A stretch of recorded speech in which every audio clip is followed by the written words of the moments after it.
and he gets thrown into walls occasionally. Hey, how's everybody doing?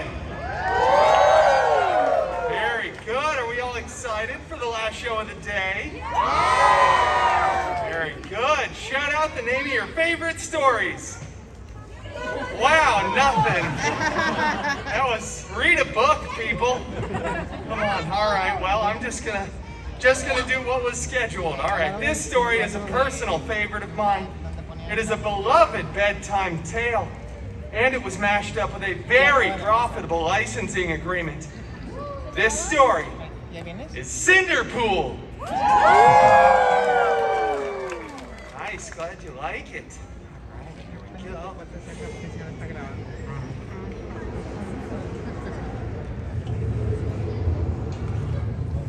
Could really use a functioning light there, Tech. All right, it's fine. She doesn't have the power to do that anyway. Moving on. Okay. Let's read. What is that noise? Why is it so loud here? It's fine, I'll just carry on. Once upon a time, you know, it just doesn't feel right when I say those words by myself.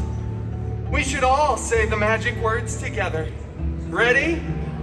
Once upon a time. Ooh, I said together. That was just awful. So bad. I'll do it myself. Once upon a time, CinderPool lived in a big mansion with his step professor and step mutants. The biggest of those step mutants, Colossus, was always making up silly rules around the house. Things like, hey, make sure you close the window while the air conditioner is on. And for the love of Feige, stop hanging your underwear from the ceiling fan. What is wrong with you? Have you no... Anyway, the other main step mutant, Negasonic Teenage Warhead, who has 2 fans here today, she was always texting and rolling her eyes. She was so Gen Z. Both of these step mutants were very jealous of CinderPool because CinderPool had a much larger fan base than they did. Right? 30 minutes ago, Colossus did his show. None of you were here. One day, an expendable, non-union extra went running in front of the mansion screaming King Thanos was going to have the biggest battle of Phase 3.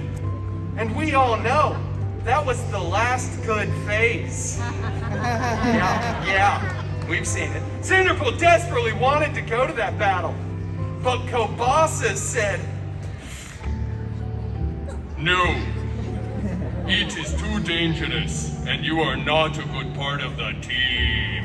Then he rips apart CinderPool's favorite costume, and Negasonic blasts it with her powers. It was so cool, so Gen Z, so on fleek, no cap, Sigma, Skibbity, Ohio. That child shaking his head, it was all wrong. CinderPool was devastated, vulnerable and exposed as he stumbled out onto the mansion grounds, weeping, desperately trying to earn an Oscar for once. And then he looked up and saw, beginning to form, a magical golden sparkle circle. And out of that sparkle circle stepped his fairy hairy god mutant.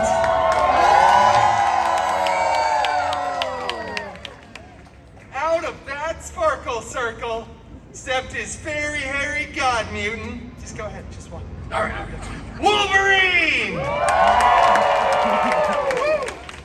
Took you long enough, Wolvie. Yeah, I know. Oh, fairy god mutant Wolverine! I desperately wanted to go to the big battle, but my mean step mutants destroyed my costume. Shut up! He said lovingly. The story, Wolvie. I can't go to the battle without a costume. You're my fairy god mutant. Use your magic wand and do something to a pumpkin. I'm not gonna do anything with a magic wand and a pumpkin. Just get another costume then. And stop writing me into these stories. Well, with that sage and mildly Australian life advice, CinderPool ran to the wardrobe department, grabbed a new, freshly laundered costume, and headed to the big battle. Thanks. He missed most of it because he stopped at 7-Eleven for some chimichangas. Yeah, but 7-Eleven doesn't sell chimichangas anymore, so he had to go to 3 other gas stations, and let me tell you, there is something weird going on in Circle K. I don't know, it'll stop eventually. Rolled over my joke, though. It's fine, whatever. When he got to the battle, the Avengers were winning.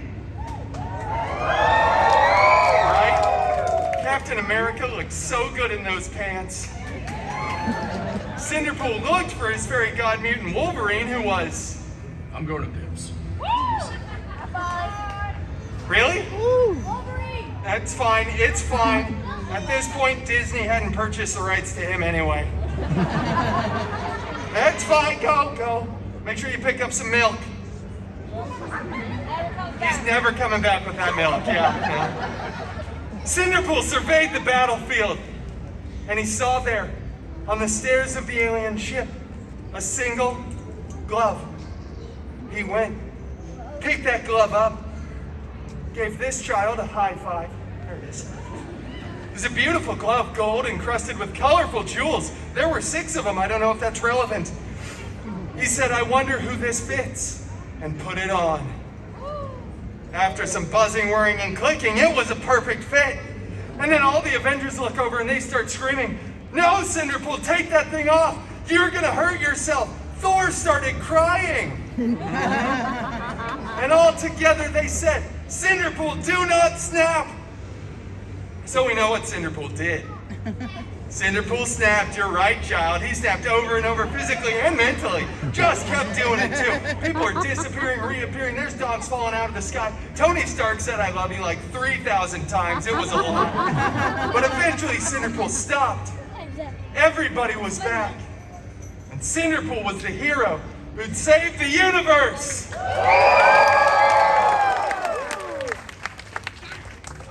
Then, while the Avengers tackle CinderPool to the ground, rip the glove right off of his hand, blah, blah, blah, years later when they remake the film, they AI Tony Stark's head onto My Beautiful Body, and it goes on to become the most profitable film in the Feige universe, the FCU. But it's okay, because CinderPool went on to start his own film franchise, which breaks box office records. And then they had to invite CinderPool back to the Avengers Endgame 2, Electric Boogaloo. And that, ladies and gentlemen, is the true story of how CinderPool became the belle of the Avengers Ball. Thank you all so much for joining me here for the final story time with Deadpool of the day. Most of you were amazing. You know who you were if you were not. All right, have a wonderful night, everybody. Mwah. Mwah.